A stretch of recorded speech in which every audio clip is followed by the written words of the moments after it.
monde, bienvenue à nouveau sur ma chaîne. Aujourd'hui, je voulais faire une vidéo un peu plus différente. Ça ne sera pas une vidéo où je parle des démarches, des procédures et autres, mais je voulais parler de la réalité de la vie au Canada et premièrement m'adresser aux parents africains, parents étrangers qui vont envoyer leurs enfants étudier au Canada, puis une fois arrivés, ils vont les abandonner, ok? Donc, cette vidéo, je la fais grâce à deux témoignages que j'ai reçus de deux étudiants internationaux qui m'ont approché sur les différents réseaux sociaux pour me parler de leur histoire et pour me demander ce qu'ils pouvaient faire, ok? La première histoire, en fait, c'était un étudiant, ok? C'est un étudiant international qui est arrivé au Canada, ça fait environ 1 an et demi. Il a été envoyé par ses parents, donc ils ont démontré la capacité financière et tout. Lui, il est arrivé ici. Il a commencé ses études comme il faut. Ensuite de ça, quand il a terminé sa première session de cours, ok, je ne dirais pas le programme dans lequel il étudie parce que je tiens quand même à, même si je ne vous le dirai pas son nom, mais je tiens quand même à garder l'anonymat, ok? Il arrive là, il commence sa première session de formation, ça va très bien, il paye les frais de scolarité, ok? Ensuite, en débutant sa deuxième session pour pouvoir compléter sa première année, là, il y a son père qui lui dit mon petit, tu es arrivé au Canada, ok? On a fait les efforts qu'il fallait. On est arrivé au Canada, mais là, mon gars, il faut que tu essaies de te prendre en charge tout seul, ok? Donc, sache que les frais de scolarité pour la session qui arrive là, il faut que tu essaies de te démerder. En ce qui concerne le loyer, l'alimentation, il faut que tu essaies de te débrouiller parce que là, nous, ça va pas trop. On a dépensé tant d'argent pour pouvoir t'aider, donc c'est à toi de te débrouiller. Bon. L'étudiant explique à ses parents. Premièrement, il est dans un programme qui coûte assez cher, ok? Lui, une session lui revient à peu près à 11 000 $, ok? Donc, il doit étudier à temps complet. Il a 6 cours à l'université par session, ok?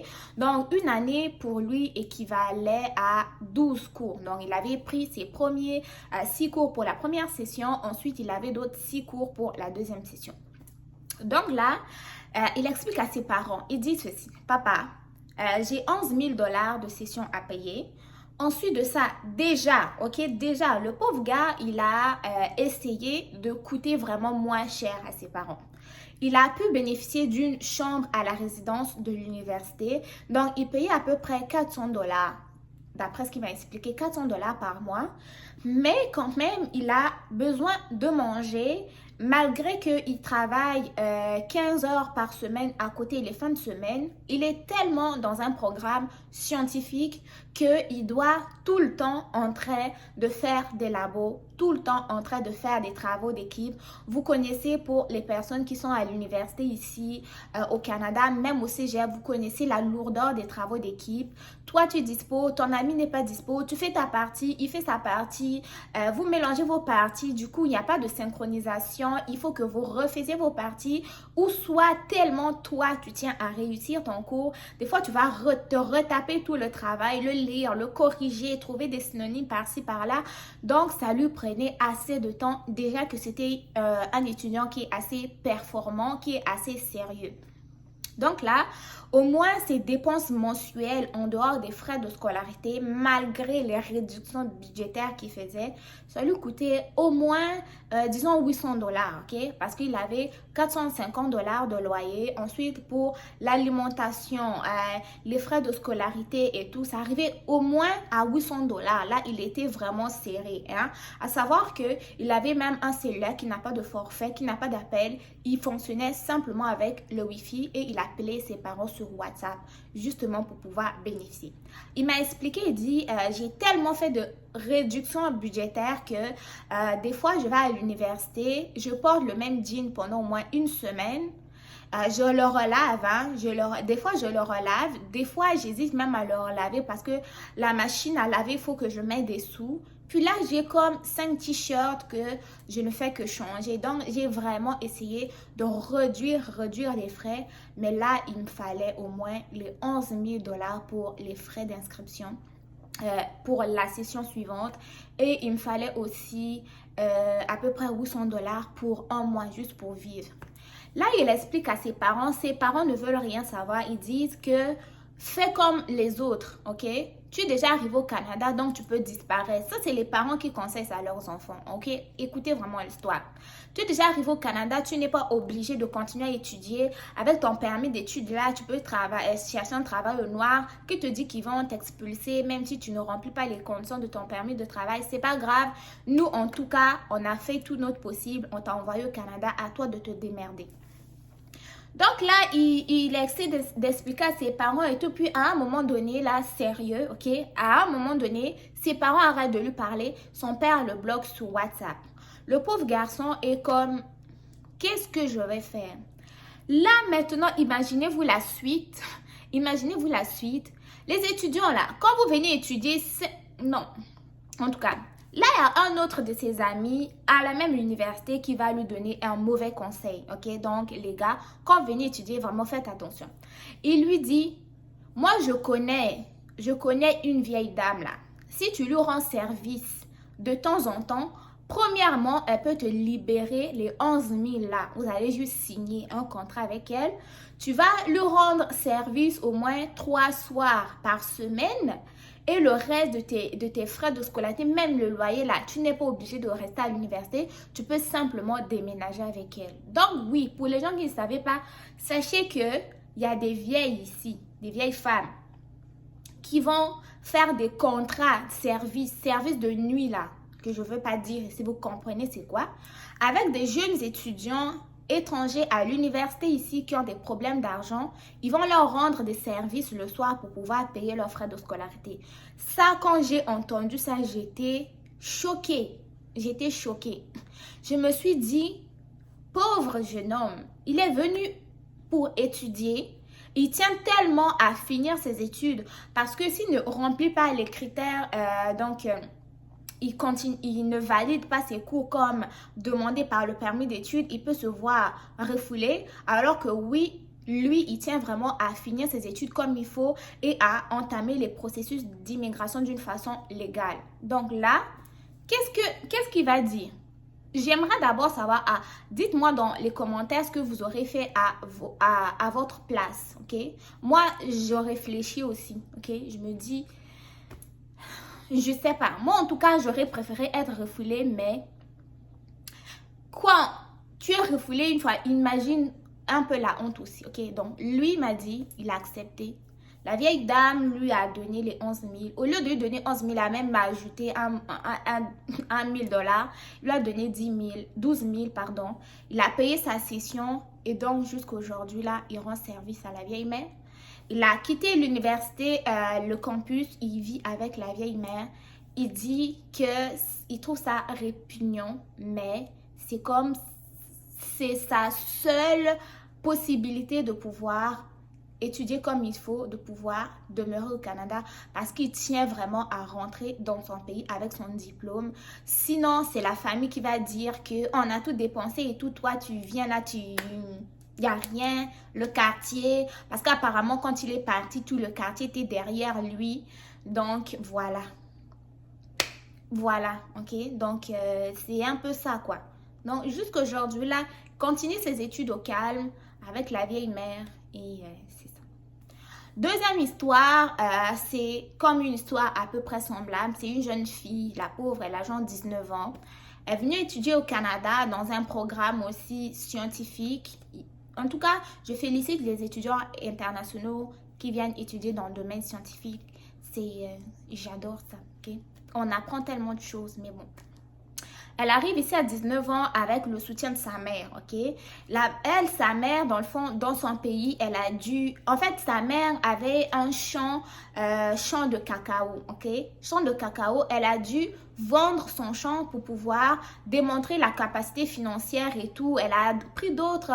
tellement, en fait, son champ de cacao était rentable. Premièrement, elle a comme pris un prêt à la banque. Ensuite de ça, elle a vendu le champ de cacao à la banque et tout pour avoir la capacité financière, pour pouvoir donc démontrer toutes les conditions nécessaires afin que sa fille puisse arriver. Une fois que la fille arrive ici, le seul soutien qu'elle avait, c'était donc sa mère. Elle commence ses études. Son programme de formation durait 3 ans. Elle arrive ici, première année, ça va. Deuxième année, première session aussi. Sa mère, elle tombe malade, elle décède. Ok, elle n'avait pas de contact avec ses parents paternels parce que son père ne l'avait pas reconnue quand elle était jeune. Puis il y a eu des conflits au niveau de la famille de sa mère parce que sa mère a décidé d'élever, elle avait eu comme une grossesse avec un père non reconnu. Donc la famille maternelle avait abandonné. Donc son seul soutien c'était sa mère et c'est pour cela d'ailleurs que sa mère l'a envoyé ici étudier dans un programme dans le domaine de l'agronomie aussi. Et le projet était, tu viens étudier au Canada, tu as des opportunités et tout, tu vas venir, on va développer notre domaine de l'agriculture et tout, et on va pouvoir évoluer. Donc là, la deuxième session de la deuxième année, sa mère décède.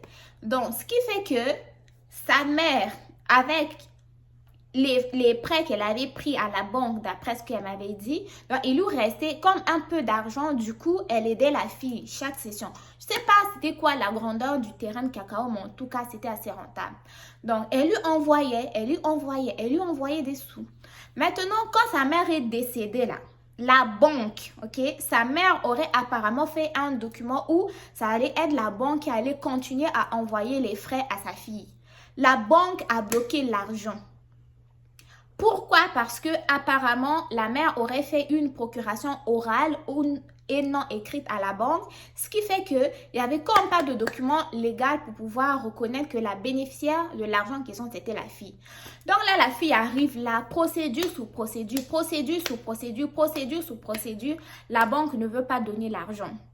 La banque ne veut pas donner l'argent. Ce qui fait que la fille, elle vient de finir sa deuxième session, sa deuxième année. Elle entame donc la troisième session. Donc, elle a besoin des frais de scolarité. Elle a besoin de l'argent pour manger au mois. Là, avec des difficultés de la banque et tout. Donc, elle se retrouve aussi dans des difficultés. Et comme d'habitude, on a des amis étudiants qui vont ramener toujours des mauvais conseils. Il y a une de ses amies dans le même programme, il venait dans la même région, qui lui a demandé, à votre avis, de se prostituer. De se prostituer, oui, à ce point. Donc, la fille, elle aussi, voilà, elle est rentrée dedans. Donc, c'est comme ça, elle m'a dit, je fais ça là. Maintenant, elle encore aussi. Les choses qui se passent au Canada, là, il y a des choses que vous ne savez pas. Hein. Elle aussi, elle a rencontré un sugar daddy. Mais un sugar daddy de daddy, là, vieux, là. Il lui a avancé de l'argent. Puis là, il fait des passe-passe avec, ainsi qu'avec d'autres personnes pour pouvoir. Donc, le sugar daddy, en fait, lui, il lui a permis de payer ses frais de scolarité. Ensuite de ça, il a des passe-passe réguliers, mais elle ne vit pas avec, elle vit toujours dans son appartement à elle, donc où elle vit dans la ville. Ensuite de ça, ces petits passe-passe qu'elle fait à côté, c'est comme ça qui lui permet d'acheter les nouveaux vêtements. Vous savez, nous sommes des filles, on veut toujours des nouveaux fringues, on aime ça, des boucles d'oreilles, des cheveux assez régulièrement. On aime ça être belle, on aime ça être présentable, on aime ça être chic, on aime ça, ok? Tous les petits conforts, c'est les passe-passe qui payent ça. Et elle travaille aussi 15 heures par semaine à côté, mais elle commence vraiment à avoir la difficulté au niveau de son programme d'études. Elle n'est comme pas concentrée. Là, maintenant, elle a plus de clients. C'est comme si elle commence à penser plus à l'argent à étudier.